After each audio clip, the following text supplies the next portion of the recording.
Yeah, maybe that's why we don't do it on stage.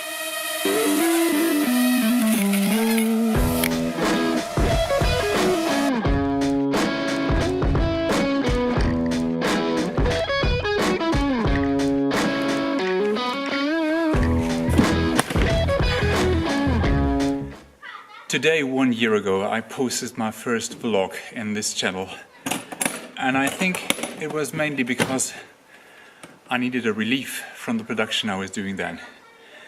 And then it became a habit, like sending postcards back home. And it all started with a bunch of drones that I programmed to do a ballet. The main idea was to run a pre-programmed choreography that those drones dance in the show. So we used the Parrot or Parrot drones. They call it Parrot in France, so let's stick with Parrot. And they made the code kind of open source. So what we did is we used a code that has been published by Chris Featherston on GitHub. I will link the GitHub below. Chris, thanks for the code and thanks for all the help. Basically, this program will send the remote control functions with pauses in milliseconds to the drones. It doesn't really look that fluent, but for what we planned and for the budget, this was just right, budget-wise. There are companies like Verity Studios, I will link them below because they were the biggest inspiration for this project. But it's pretty pricey because their drones are autonomous and those don't even know where they are. So crashing is one of the reasons we didn't really introduce this into the show because yeah, that was a safety demand that we couldn't meet. Also, it looked like those drones, they are pretty sensitive to moving lights and projectors and all these electromagnetic influences.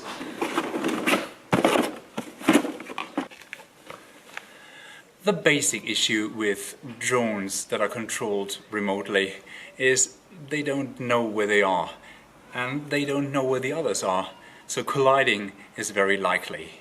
There are systems that rely on a positioning help for the single drones, so the drone knows where it is. But actually, to be honest, it will only work with a system that Verity Studios introduced, where every drone knows exactly the position of themselves and of the other drones, so they can't collide and they can actually fly in a swarm. I will link their YouTube below so you can see what I'm talking about.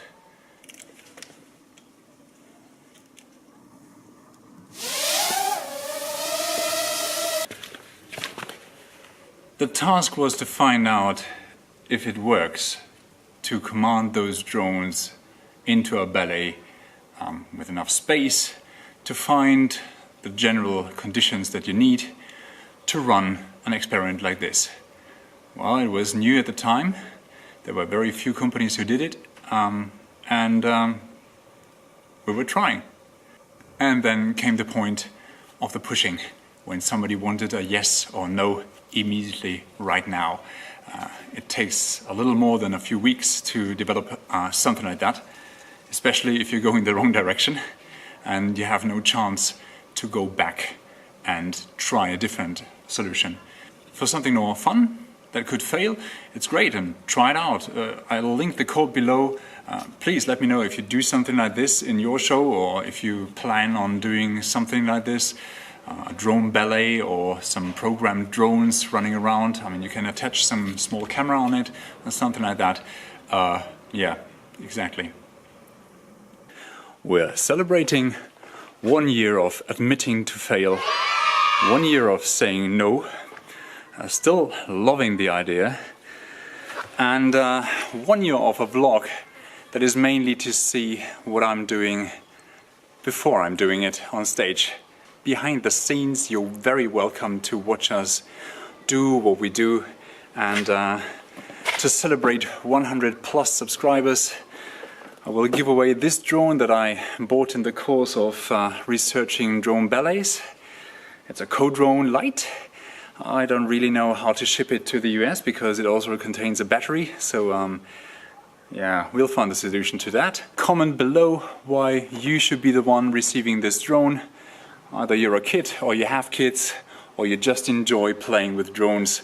Always worth it. This is not a sponsored advertisement. I just didn't know how to get it to work as a swarm. I'd always recommend Parrot drones if you want to try something like that. Also not sponsored. And enjoy whatever experiment you're trying. See you later. Subscribe if you like what I do. Like if you like this one. And for those of you who ask, what has this to do with NoSmallCreator? I believe that creation is not only limited to video. It is also letting drones dance, playing theater. Any creative expression is creation. So if you're creating, there is never a small creator, as we know. Secondly, as a creator, small or big, there will always be projects that you have to abandon for a certain time because people you work with don't want them to happen. Anyways, put your ideas in a safe place. Let them rest. They will always have their moment.